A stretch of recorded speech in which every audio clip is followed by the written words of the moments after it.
Eh, Dios me lo bendiga, hermano. Dios me lo bendiga, me lo guarde. Es un gusto y un privilegio compartir con ustedes nuevamente la palabra de Dios. Pidiéndole a Dios que sea el abrazo,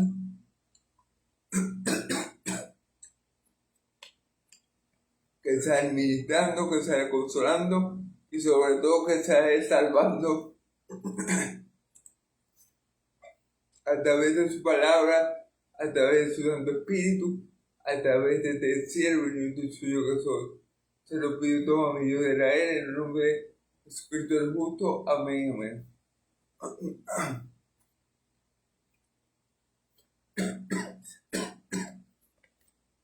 Bueno, vamos a hacer un breve resumen de lo que vimos ayer. Ayer vimos cómo Pablo le dice a Tito en la carta, le escribe a Tito en la carta, ¿verdad? Que tiene que enseñar la sana doctrina. Se enfoca, los versículos que vimos ayer, se enfoca Pablo en la sana doctrina y le da algunos tips a Pablo de cómo tiene que ser los pastores. Por lo menos los ateanos deben ser sobrios, prudentes y sanos en la fe y en amor y la paciencia. Asimismo, las mujeres tienen que ser reverentes, es decir, las esposas de los ancianos o la pastora tiene que ser reverente, su porte, no calumniadores, no esclavas, no dadas al vino, que enseñen a las mujeres jóvenes a amar a su marido y a sus hijos.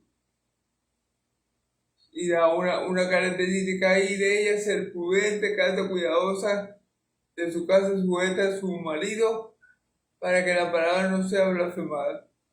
Entonces, así mismo a los jóvenes que sean prudentes, presentándose tú como un ejemplo de buenas obras en la enseñanza, bondad, integridad y seriedad. Palabras sanas e irreprochables, de modo que el adversario no se avergüence y no tenga nada malo que decir vosotros. Exhorta a los tiempos. Entonces Pablo lo que está diciendo aquí, o lo que dijo ayer fue cómo se debe comportar un pastor, cómo se debe comportar la esposa del pastor, cómo el pastor tiene que ser el ejemplo para los jóvenes, cómo las pastoras o las ancianas deben ser ejemplo para mujeres jóvenes.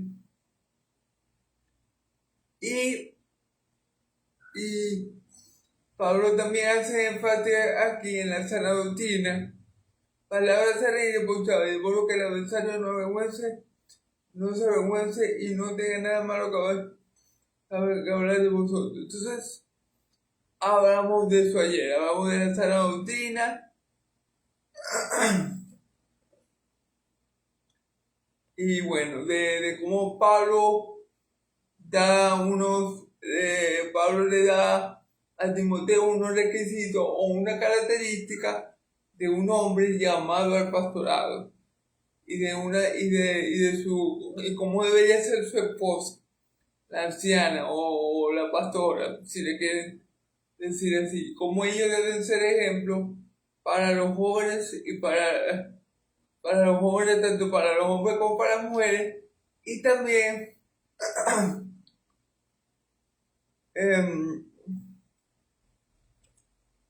dice, enseñándonos que renunciando a la impiedad y a los deseos mundanos, vivamos en este ciclo sobre multiplicación.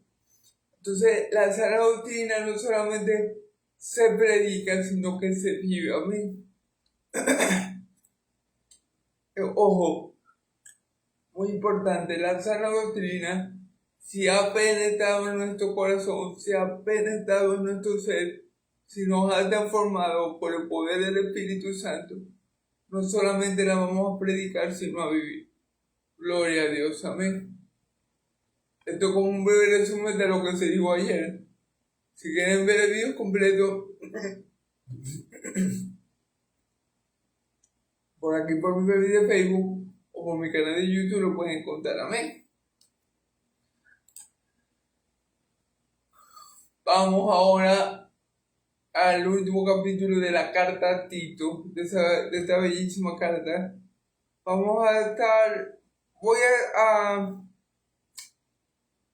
a irme hasta el versículo 16, hasta el versículo 15. Vamos a leer hasta el versículo 7, lo interpretamos y luego del 8 al 15. Leemos en el nombre del Padre, del Hijo y del Espíritu Santo, que el Dios Santo de Abraham y Jacob me ayude en esta tarea tan monumental, de tanta responsabilidad y de tanto poder que predicar este evangelio. El único evangelio que salva es el de Cristo. Amén. En el nombre del Padre, del Hijo y del Espíritu Santo.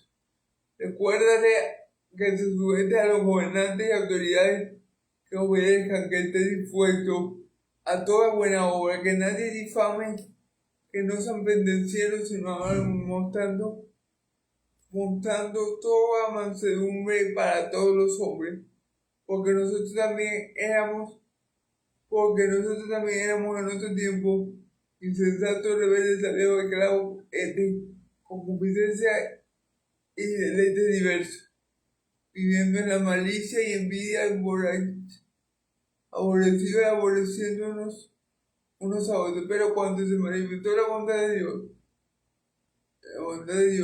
nuestro Salvador, y su amor para con los hombres, nos salvó no por obras de justicia que nosotros hubiéramos hecho, sino por su misericordia, por el lavamiento de la regeneración y por la renovación en el Espíritu Santo, el cual derramó a nosotros abundantemente por Jesucristo nuestro Salvador, para que justificados por gracia viniésemos a ser herederos conforme a la esperanza de la vida eterna. Amén. Vamos a darlo de ahí y a interpretarlo. Y que el Señor mi Dios me ayude. Amén. Amén. El Dios de la era, el único Dios que sirvo, que serviré en Cristo Jesús. Amén. Recuérdales que Pablo le continúa diciendo a Tito, ¿verdad? Recuérdales que se sujeten a los gobernantes. ¿Quiénes se tienen que sujetar a los gobernantes? ¿De quién estábamos hablando aquí?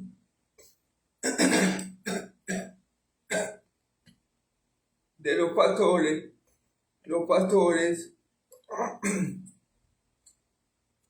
Un buen pastor, un pastor de sana doctrina,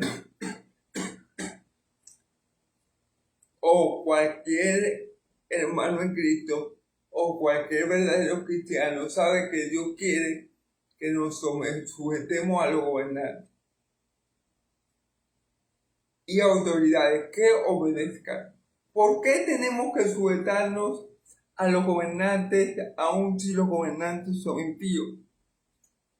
Ahí podíamos preguntarle eso a Dios. Dios, papá, ¿y por qué tenemos que sujetarnos a los gobernantes aunque sean impíos? Bueno, Dios te puede decir: mi hijo, mi unigénito hijo, el que me imita a mí perfectamente, el que me ama perfectamente, el que dio su vida por ti, lo hizo. Se sujetó a las autoridades de su tiempo.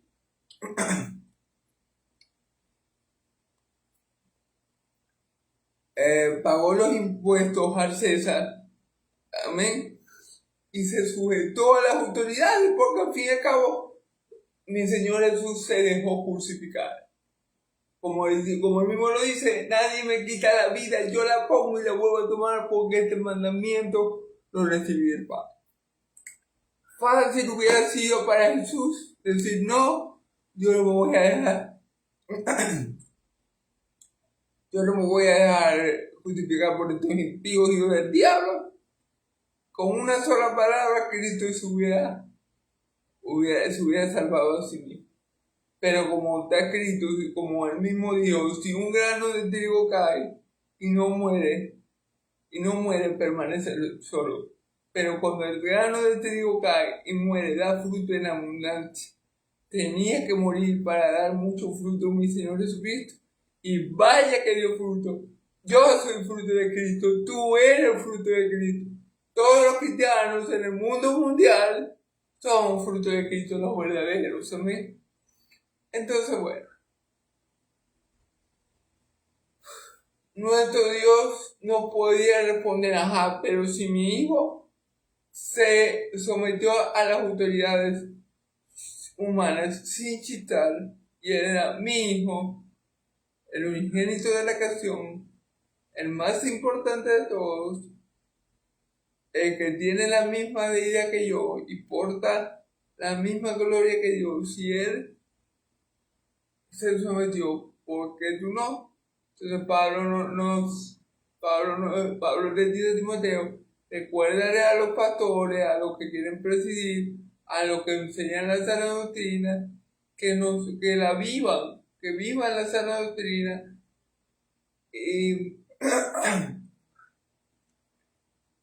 para esto también se tiene que sujetar a las autoridades, a los gobernantes, amén. Así los gobernantes y las autoridades no nos parezcan buenos, amén. Que obedezcan, que estén dispuestos a toda buena obra. Que obedezcan, que estén dispuestos a toda buena obra. Todo hijo de Dios, todo hombre nacido de nuevo, toda mujer nacida de nuevo, sea pastor o no, tiene que estar dispuesto a toda buena obra, porque uno no sabe cuándo Dios lo va a usar, uno no sabe cuándo Dios le va a poner a alguien enfrente cuando le predica, para que le predique. Uno no sabe cuándo Dios nos va a mover por su espíritu a otra parte para predicarle a otra persona, o nos va a colocar en el lugar nos va a colocar en el momento preciso, en el lugar correcto y en la hora santa para que le prediquemos a cierta persona que quiere convertir. Entonces el cristiano, el hijo de Dios, sea pastor o sea oveja o tenga algún otro ministerio, tiene que estar dispuesto siempre para toda buena obra, porque no sabemos el momento en que Dios nos va a usar. Es decir, no sabemos si Dios quiere que yo le predique a alguien y ese alguien se comunica conmigo y yo le predico. En mis planes no estaba, pero en los planes de Dios sí. Pero Dios también pone en mí que de cómo hacer por su buena voluntad para que yo ande en esa obra. Es decir, Dios tiene control, amén. Pero hay que tener un corazón dispuesto a servir al Señor, amén. Que a nadie difamen, que no sean pendecieros, sino amables, mostrando toda una mansedumbre para con los hombres. Que a nadie difamen, que no sean pendecieros. Un pastor, un líder establecido por Dios, y ningún hijo de Dios puede ser difamador, puede estar hablando mal de los demás, y tampoco debe ser peleonero, pleitista, busca pleito, foforito, como le quieran llamar. Bendeciero que es un hombre que anda buscando el pleito. Un hombre que anda buscando el pleito. Es decir, él sabe que allá te está formando la trifulca. Bueno, yo voy para allá. Para ver si me puedo colar en la trifulca, en el pleito, en la riña que se está que te está fomentando ahí, ¿verdad? No, en el pastor, menos que menos, puede ser pendenciero, ¿verdad? Y un hijo de Dios, al si no es pastor, tampoco puede estar en pleito, en riña, en pelea, porque eso no viene de Dios. Ya dijimos, todas esas cosas, ¿dónde vienen? De la carne. Si yo soy iracundo, si yo soy pendenciero, si yo soy borracho, ¿de dónde viene eso? De mi carne, obviamente, si yo me la paso viendo a ver si yo soy un detector de pleito, para ver en qué pleito me puedo meter. ¿Por qué estoy siendo guiado? ¿Por el espíritu o por la carne?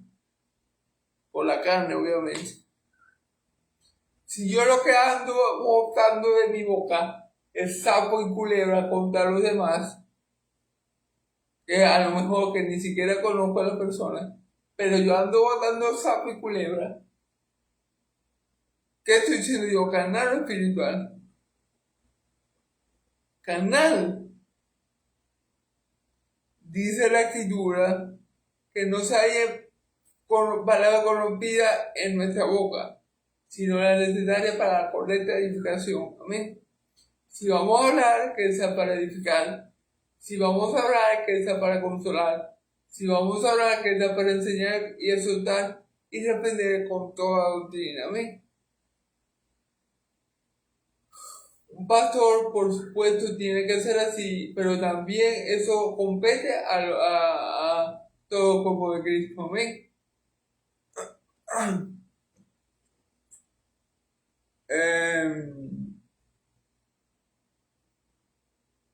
Dice Pablo, porque que tenemos que tratar con mansedumbre a todos los hombres, para con todos los hombres. ¿Por qué?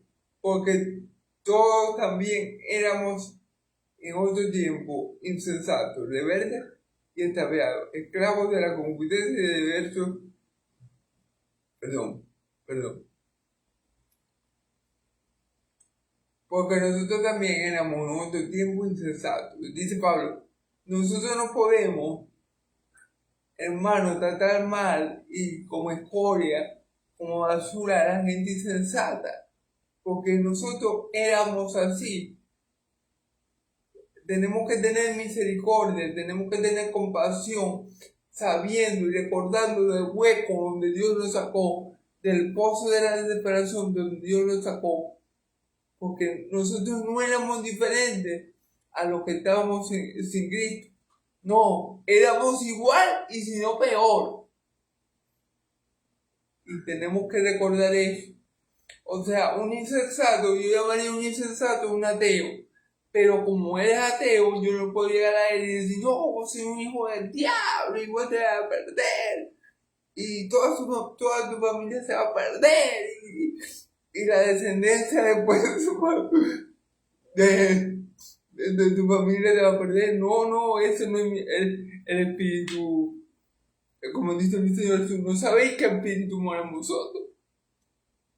No, vos sois ateo, entonces yo voy a, Señor, envíale fuego para que los consuma. No, rebeldes. Tú y yo también éramos rebeldes. Por eso que tenemos como estar mansedumbre al momento de tratar a los insensatos y a los rebeldes, porque tú y yo éramos insensatos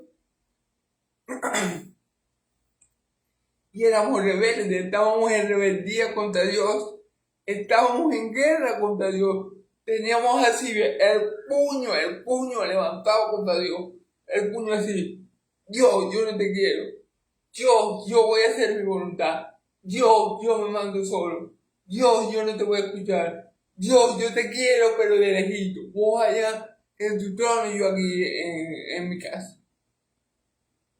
Así estábamos tú y yo.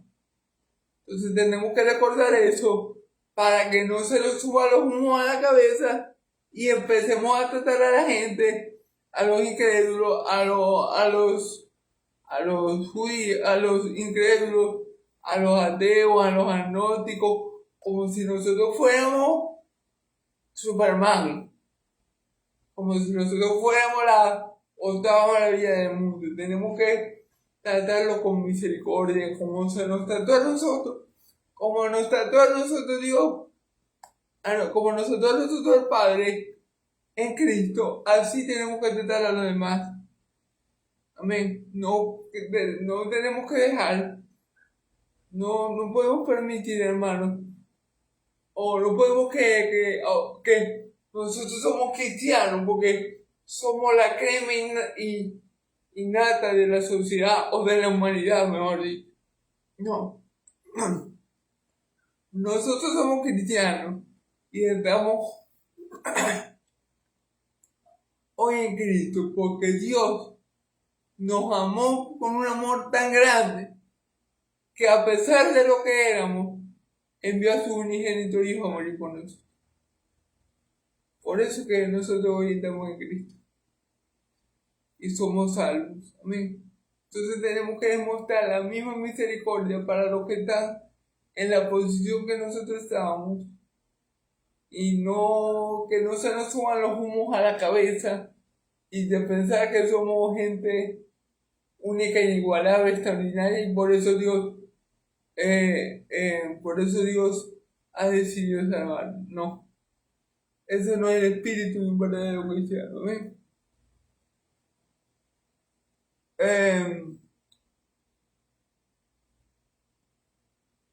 Extraviados, claro, anteriormente nosotros también estamos extraviados, estamos perdidos, estamos como ovejas sin pastor, estamos sin padre en el mundo, huérfanos de padre espiritual.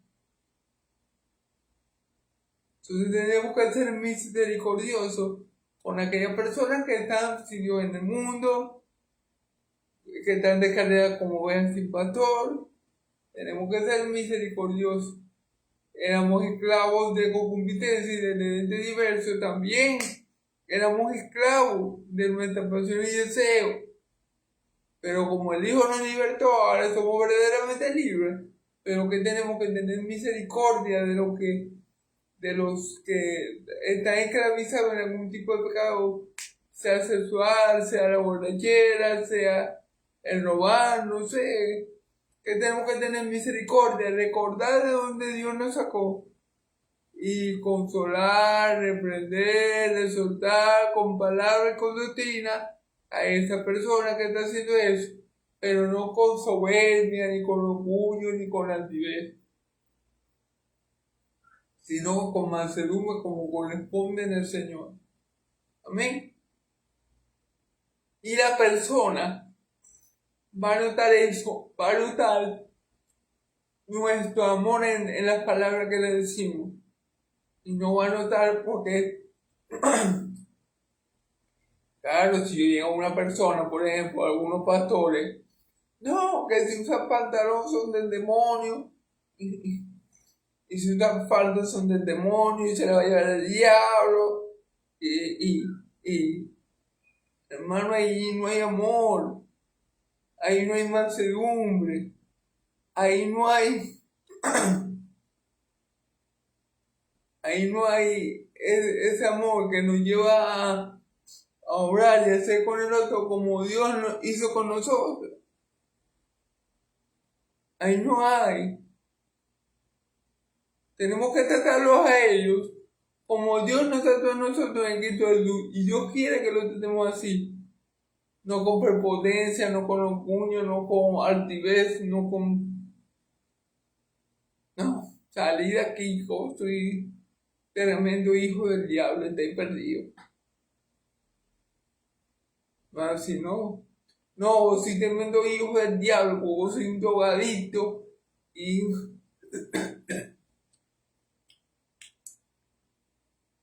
no deja ir a droga, entonces te vaya a condenar, no, así no.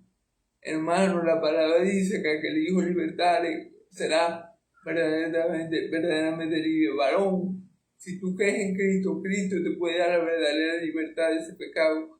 Cristo puede pudrir el yugo, Cristo puede desencadenar, desatar la cadena.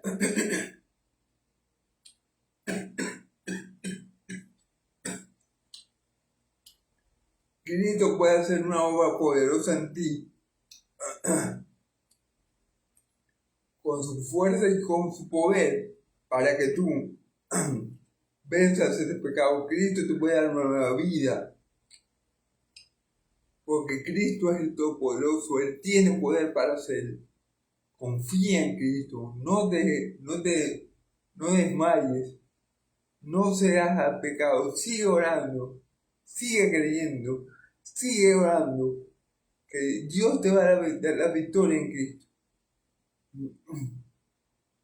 Nos podemos apuntar y señalar porque la persona está en droga, sí está en droga, pero tú tuviste otro pecado que caías recurrentemente, pero yo también tuve otro pecado que caía recurrentemente.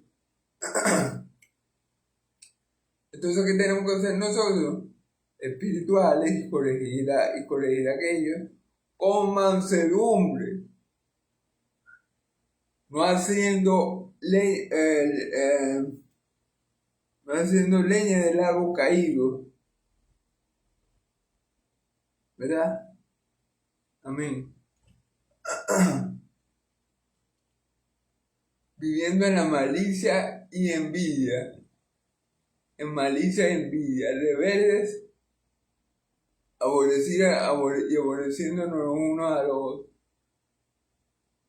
viviendo en malicia y envidia, viviendo en lo malo, en todo lo malo, y envidiábamos lo que el otro tenía, lo que el pecador hacía que le salía bien, lo envidiábamos. Pero ahora no envidiamos nada porque en Cristo lo tenemos todo. En Cristo estamos completos y nada nos hace falta. Aunque materialmente tal vez, bueno, gloria a Dios, materialmente Él suple todas nuestras necesidades también, nada nos haga falta. A veces lo que creemos que nos hace falta son puras vanidades y cosas que no tienen sentido, pero gloria a Dios que nos da todo para que estemos bien contentos con lo que tenemos. Amén. Entonces ya el cristiano no es alguien envidioso, ya el cristiano no es alguien que anda siempre tramando el mal, no. Ya el cristiano no anda siempre con la maldad en el corazón ni envidiando a la gente, porque ya Cristo ha cambiado su corazón, un corazón de piedra por un corazón de carne. Ya Cristo ha dado un nuevo espíritu a creyente que quiere hacer activamente la voluntad de Dios. Y ya Cristo nos ha hecho saber que Él es nuestro proveedor y nuestro pastor y nada nos faltará. Amén. Sigamos, hermano. Pero cuando se manifestó la bondad de Dios, o sea, Pablo dice, ustedes tienen que ser bondadosos con todo, tienen que estar más de buen con todo, porque nosotros andábamos tan perdidos como todos los del mundo. Eso es lo que está diciendo Pablo aquí. Pero cuando se manifestó la bondad de Dios, nuestro Salvador, y su amor para con los hombres, fíjense, llegó un momento, o sea, nosotros, Pablo está encuñando a todos, a los apóstoles, a Tito, a Timoteo, a todo el mundo. Nosotros estábamos más perdidos que el hijo de Israel. Estábamos siendo guiados por nuestras pasiones y deseos.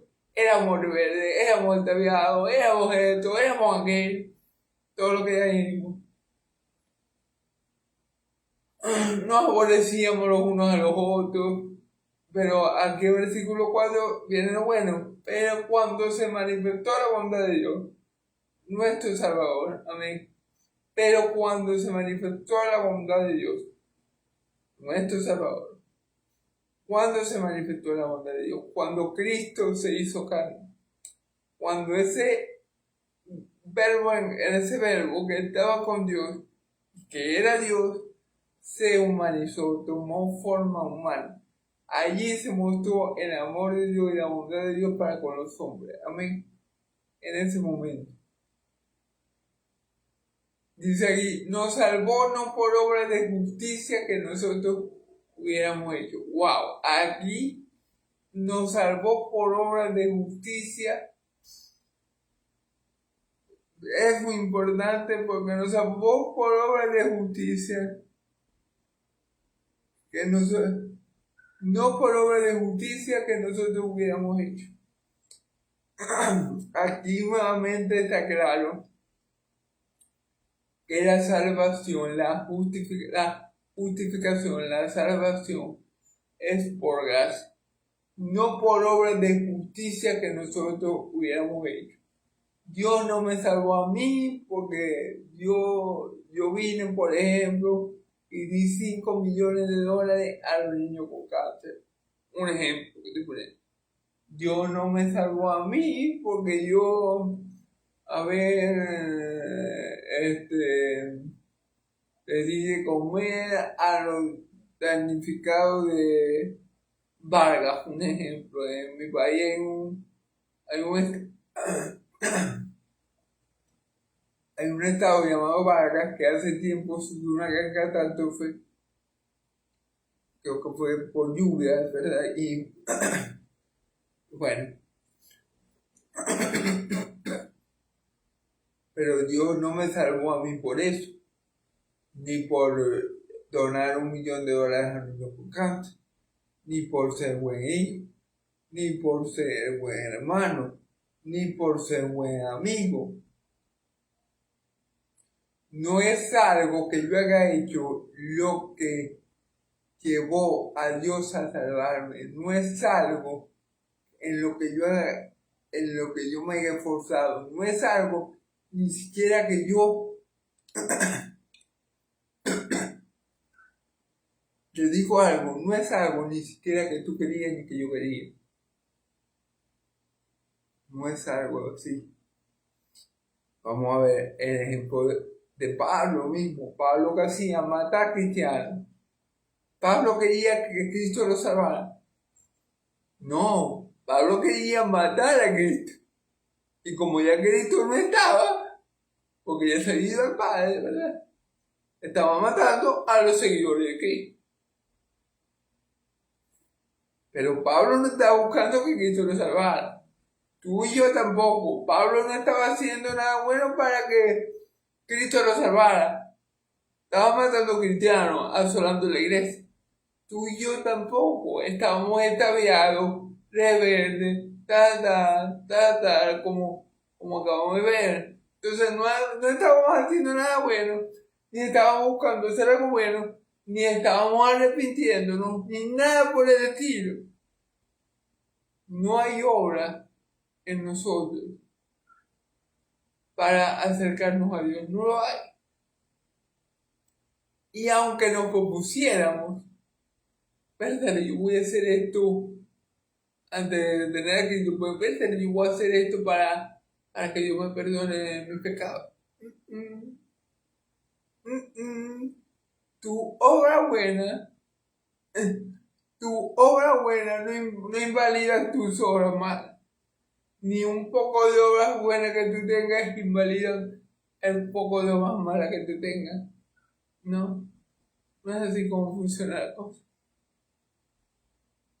La salvación es por gracia, por medio de la fe. Y esto no es de nosotros, es donde Dios no prueba para que nadie se olvide. Efesios 2, 8 y 9. Entonces, no fue por algo que nosotros hubiéramos hecho, ni siquiera algo que queríamos hacer, ni siquiera algo que pensábamos hacer. Y aunque lo hubiéramos hecho, dice la Escritura, que nuestras obras de justicia son un trapo de inmundicia delante de Dios. Así que nos hubiéramos esforzado seguramente en balde. Amén. Aquí viene,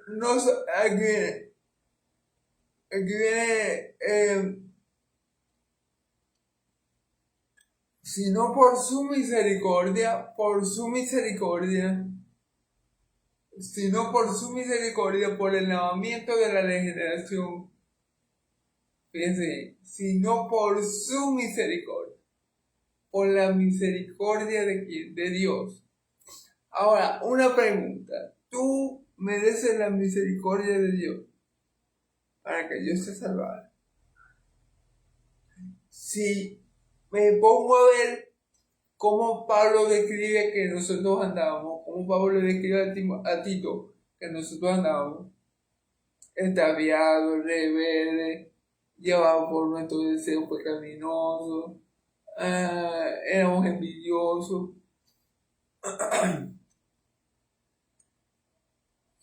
Si nos ponemos a ver y somos sinceros, obviamente, vamos a ver que la respuesta a esa pregunta es un no. Nosotros no merecíamos la misericordia de Dios. No. Entonces, ¿por qué Dios me dio la misericordia? Para ser salvos. Por gracia. la fuente de todo lo que Dios nos da tiene que ser la gracia, porque nada nos merecemos. Bueno, algo que si no merecemos, o no merecíamos, porque ya Cristo nos salvó, era el infierno. Eso sí, no lo habíamos ganado a fuerza, a pulso. Habíamos sudado el estar en el infierno. Pero el estar en el cielo no lo ganamos nosotros. Lo ganó Dios para nosotros por medio de Cristo Jesús. Fue el sacrificio de Cristo Jesús, la obra de Cristo Jesús lo que se ganó, el que se ganó el cielo para nosotros. Amén. Gloria a Dios. Aleluya. Amén. Entonces vamos a seguir. Sino por su misericordia que no merecíamos. Misericordia es, ¿verdad? No darle a la persona lo que ella se merece. Yo me merecía el infierno por mis pecados, pero Dios por su misericordia me salvó. ¿Y de dónde procede su misericordia? ¿Cuál es la fuente de la misericordia de Dios? Su gracia. Amén. Por el lavamiento de la regeneración. Por el lavamiento de la regeneración. Somos lavados. Somos regenerados. Somos transformados. Somos renovados en el Espíritu Santo. Somos lavados por la sangre del Cordero. Y en eso, bueno, eso pasa todo en el mismo tiempo, es decir, en el mismo instante. Somos lavados por la sangre del Cordero, nuestros pecados son perdonados y borrados, y el acta de nuestro decreto, que nos era contraria, es botada, y Dios tira los pecados al fondo del mar y no se acuerda más de ellos. Y en ese mismo momento somos regenerados. Tenemos el nuevo nacimiento. Somos hechos nueva criatura por el poder del Espíritu Santo. Por eso fue que nos salvamos. Fíjense bien, que nos salvamos por la obra que Dios hizo en nosotros. Todo esto, fíjense, todo esto, regeneración. Bueno, el lavamiento de la regeneración por la sangre de Cristo. Después, y por la renovación del Espíritu, la regeneración, el nuevo nacimiento. Todo esto lo hace ¿quién? Tú lo hiciste. Yo lo hice. ¿Quién lo hizo? Dios lo hizo todo por ti, para darte vida y vida en abundancia. ¿Por qué lo hizo? Por su misericordia. ¿De dónde procede su misericordia? De su gracia. Por eso que no es por obra de hombre, es por la obra de Dios. ¿Y cuál es la obra de Dios? Que creamos en su unigénito y amado Hijo. ¿Para qué? Para que venga sobre nosotros la misericordia de Dios y seamos regenerados y seamos lavados y se nos perdone nuestro pecado por la sangre del Cordero y luego seamos regenerados por la obra del Espíritu Santo. Pero todo eso procede de Dios. Tú no te esforzaste, ni hiciste nada, ni moviste un dedo. Te voy a decir así, voy a llegar voy a sonar hiperbole, bien hiperbólico, o una exageración bien exagerada, para que me entiendas. Tú no moviste ni un dedo. Dios hizo todo el trabajo pesado por ti, porque tú no eras capaz de hacerlo. Por eso cuando cuando Pedro le dice a Jesús, a nuestro Señor y Salvador, cuando el joven rico le dice, Señor, pero si tú eres así, ¿quién podrá salvarse? Para el hombre es imposible que salvarse, más para Dios todo es posible. Y como dice la Escritura, la salvación es del Señor. Amén y amén. A su nombre gloria. Amén. Entonces sigamos, hermano. Vamos a seguir. Amén. Vamos a seguir. Que Dios me ayude.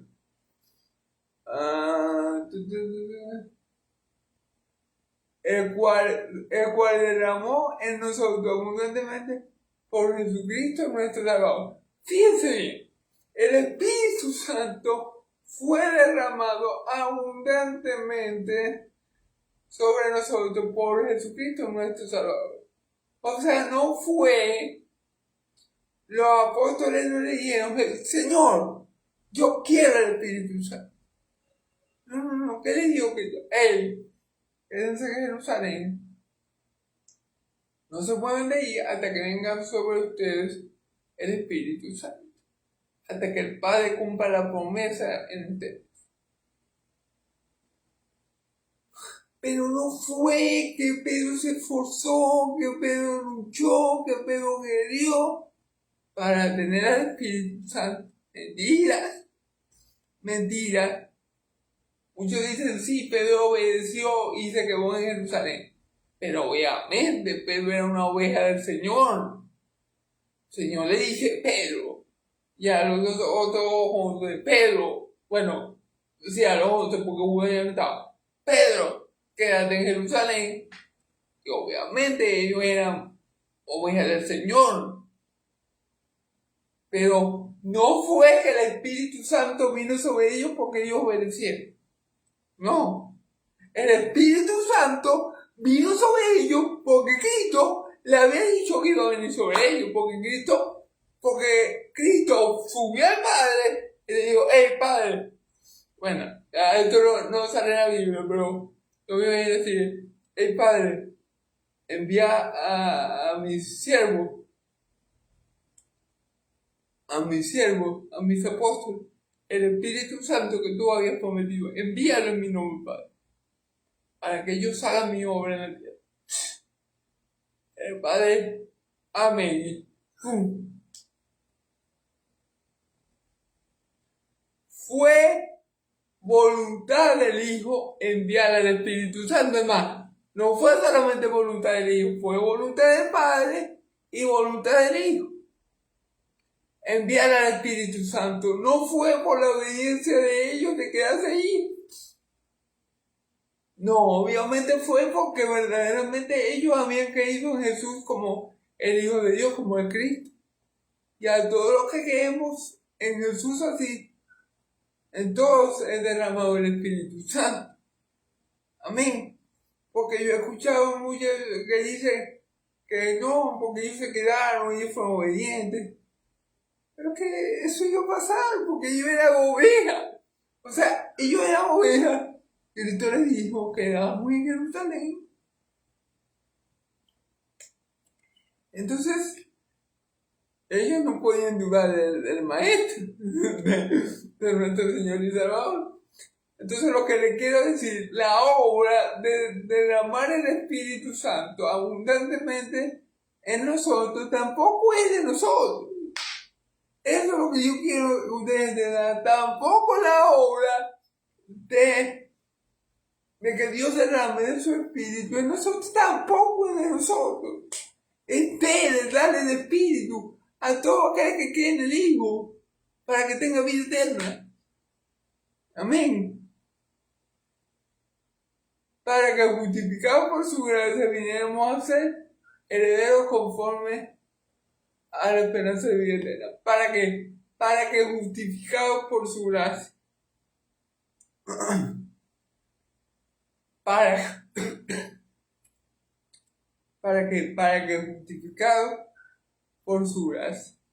Fíjense bien, la fuente de nuestra salvación, pero la fuente de nuestra justificación, la fuente de nuestra salvación, la fuente de nuestro nuevo nacimiento, la gracia de Dios. Es el favor inmerecido de Dios. Es como aquí viene diciendo, no por obra de justicia que nosotros hemos hecho, sino por toda la obra que Dios hizo por nosotros, por medio de Cristo Jesús. Y aún toda la obra que Dios hizo por nosotros, cuando Cristo ascendió a Dios, al Padre, que Él envió al otro Consolador en su nombre, todo ese conjunto de obras de justicia que Dios hizo, que Dios Padre hizo en Cristo Jesús, fue lo que nos salvó a ti y a mí, no nuestras obras.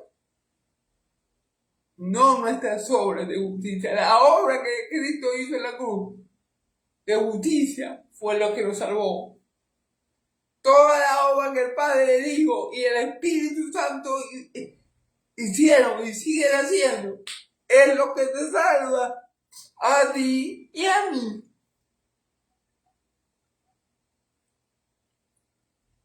Eso es para que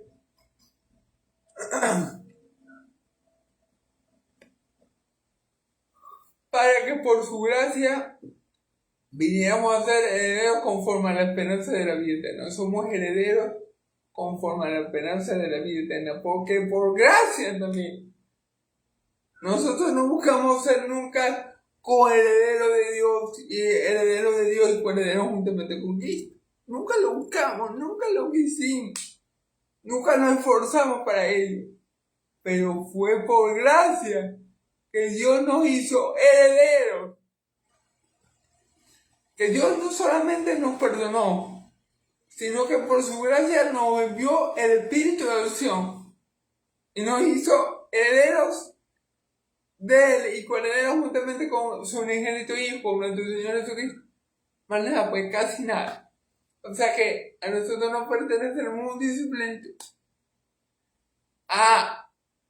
Pero todo es por su gracia. Nada es por mi esfuerzo, nada es por mi dedicación, nada es por mi sudor. Amén. Recuerden esto porque esto es fundamental para tener una buena doctrina. Las salvo solo por gracia. Amén. Es una de las 5 solas bellísimas. Somos salvos solo por gracia. Por cierto, así le voy a poner el título a la enseñanza. ¿Amén? El título a la enseñanza. Bueno, vamos a leer del 8 al 11. Palabra fiel es esta. Y en esta cosa quiero que insista con firmeza para que los que creen en Dios procuren ocuparse en buenas obras. Estas son buenas y útiles a los hombres, pero evita cuestiones necias, genealogías, contenciones y discusiones acerca de la ley, porque son vanas y sin provecho al hombre que causa división, después de una o otra amonestación, deséchalo, sabiendo que el tal está pervertido y peca y está condenado por su propio. Amén. Bueno, palabra fiel es esta. Quiero que insista con firmeza para que los que creen en Dios procuren ocuparse. O sea, todas estas palabras, todo esto que yo te acabo de decir, Tito, es palabra fiel. Y en esta cosa quiero que insista con firmeza para que los que creen en Dios procuren ocuparse en buenas obras. Miren, es cierto que nosotros no somos salvos por buenas obras, pero somos salvos para buenas obras. No somos salvos por obras de justicia que nosotros tengamos hecho, sino por todo lo que ya Dios vimos, lo que vimos en los versículos anteriores que Dios hizo por ti y por mí. Pero, entonces, ahora que Dios hizo todo eso por ti y por mí, y somos salvos para buenas obras. ¿Sí entiende cuál es la diferencia? No somos salvos por obras, pero sí para buenas obras. Para andar en buenas obras, las cuales Dios, su Hijo amado, nuestro Señor Jesucristo, ha colocado en tus manos para que andemos en ellas. Para eso somos salvos, para andar en las buenas obras de Dios aquí en la tierra y por medio de ellas glorificar así su santo nombre. Amén y amén. Para eso que somos salvos. Estas cosas son buenas y útiles a los hombres.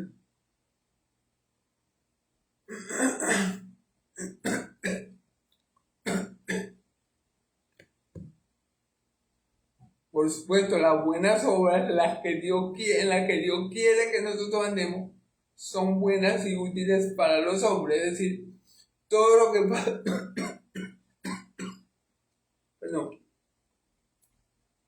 todo lo que Pablo le explicó a Tito acerca de cómo ser un buen pastor, un buen anciano, todas esas buenas obras, todo lo que Pablo le ha explicado a Tito desde el capítulo 1, a enseñar la sana doctrina, a resistir a lo falso, todo eso, ¿verdad?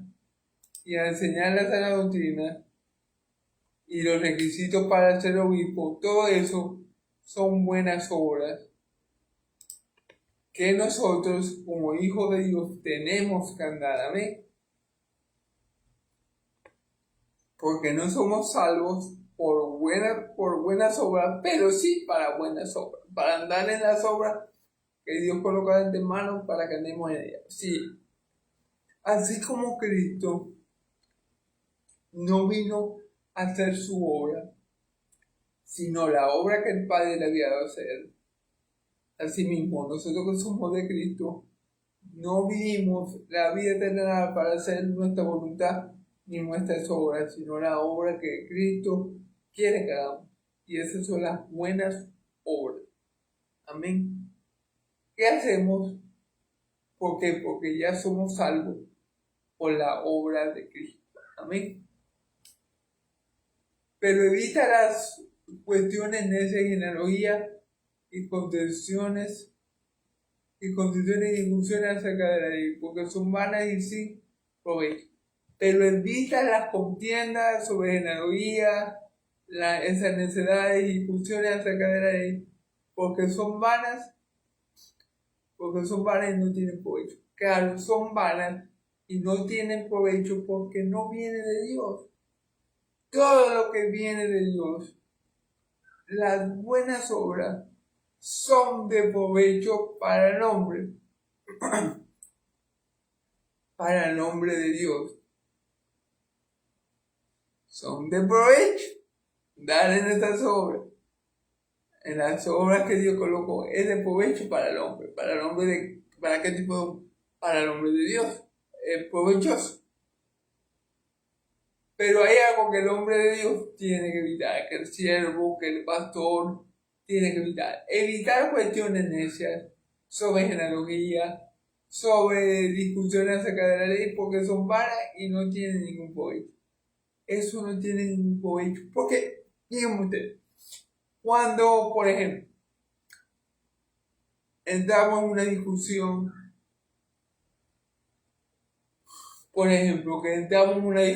en una discusión sobre el sábado, ¿qué pasa ahí, hermano? Que si tú no lo haces para exhortar a esa persona a cambiar, que esas discusiones muchas veces se dan por los egos, hermano. Esa es la cuestión. Muchas veces esas discusiones acerca de la ley, de genealogía, de cuestiones así, que nomás que te contienen división, muchas veces ahí lo que se prende las personas que están contendiendo, debatiendo, son los egos. Ay, yo sé más que tú porque yo soy judío, de la tribu de Judá, descendiente de David, y no sé qué, no sé qué más. Y el otro, no, pero es que yo también soy de la tribu de Benjamín. O no, yo soy mejor que tú porque tú eres un gentil. Y tú crees que Jesucristo se va a salvar, pero yo tengo la ley, pero yo tengo los profetas, para ti, para allá. Entonces, muchas veces, eso no viene de Dios, obviamente porque no edifica a nadie, no acerca a nadie a Cristo, porque muchas veces se hace por ego, se hace por altivez, se hace por orgullo, se hace para pisotear al otro, se hace eh, para demostrar que tu concepción es la correcta. Por eso es que esas cuestiones necias que contienen divisiones y pleitos de la ley de hoy, esa cosa no viene de Dios. ¿Por qué? Porque no edifica a nadie, no acerca a nadie más a Cristo, no. Sino que son hombres carnales que están discutiendo cosas porque quieren ver quién tiene la razón y quieren mejor. Y quieren demostrar que son mejores que los demás. Amén. Bueno, sigamos, hermano. Continuemos, hermano. Amén. Por eso nosotros, los verdaderos hijos de Dios, tenemos que evitar estas contiendas inútiles que no van a edificar a nadie y que sabemos que no vienen de Dios, sino de hombres carnales, soberbios, orgullosos y altivos, prepotentes, que quieren demostrar muchas veces su superioridad intelectual o superioridad de raza o de costumbre o, bueno,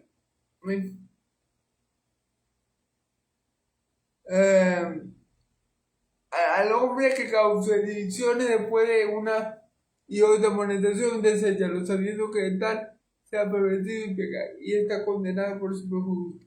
Fíjense bien, al hombre que causa divisiones una y otra vez, échalo, sácalo de la iglesia, púrsalo, excomúnicalo, échalo a Satanás, porque si el hombre insiste en causar la división, insiste en causar el pleito, insiste en causar la riña dentro de la iglesia, ¿qué dice aquí?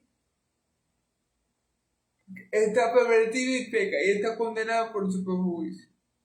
Es decir, el hombre va para la iglesia, pero lo que quiere hacer es dañar la iglesia, es dividir al pueblo de Cristo, es poner a los hermanos uno contra uno. Bueno, si tú tienes un hermano así, amonéstalo un par de veces, pero si continúa así por un periodo muy largo, la Biblia dice que lo desechemos. ¿Por qué? Porque el tal está pervertido, lo que está haciendo es pecar y lo está condenando en su propio juicio. Amén. Cuando dice su propio juicio es su propia conducta, la propia manera de que él está actuando. Amén. Vamos a los versículos finales. Aquí no voy a devorar mucho, voy a ser un poco breve, porque, bueno, son cositas que Pablo, intuiciones que Pablo te va a hacer a Tito, pero no creo que tengan gran cosa que aportar. Amén. Pero bueno, toda la palabra es inspirada por Dios, así que leemos e interpretamos lo que el Espíritu me da. Amén. Cuando envía a Termas o a Títico, apresúrate a venir a Nicápolis porque allí es determinado pasar el invierno. Pablo dice, cuando envía a ti, a Termas o a Títico, apresúrate a venir en Nicápolis porque allí es determinado pasar el invierno. Es decir, Pablo le dice a Tito, bueno Tito, cuando yo te envíe a Artemas o a Nicápolis o a Títico, es señal de que tú tienes que venir a mí, porque es señal de que tú tienes que venir a mí, a Nicápolis, porque ahí voy a pasar el invierno. Amén. A Cenas, intérprete de la ley, y a Apolos, encamínale con solicitud, de modo que nada le falte. Ok. A Cenas, intérprete de la ley, y a Apolos, encamínale con solicitud, de modo que nada le falte. A Cenas y Apolo, encamínale con solicitud. Nosotros tenemos la responsabilidad de a los siervos del Señor hacer las cosas fáciles. Es decir, si viene un misionero, toca mi puerta. Vamos a ponerle, yo como buen cristiano, si soy buen hijo de Dios, mi deber es proveerle comida, techo, hospedarlo, hacerle su estadía placentera para que él pueda seguir el camino, para que él pueda seguir la obra del Señor. Eso es lo que Pablo quiere. Cuando tú veas a Cenaín y te pedí a Apolo, encamina con solicitud de modo que nada le falte. Es decir, proveer lo que ellos necesiten y bueno, que ellos sigan su camino. ¿Amén? Y aprenda también los nuestros a ocuparse en buenas obras para los casos de necesidad, para que no sean sin fin. Y aprendan también los nuestros en ocuparse en buenas obras para los casos de necesidad, para que no sean. Es decir, el Hijo de Dios también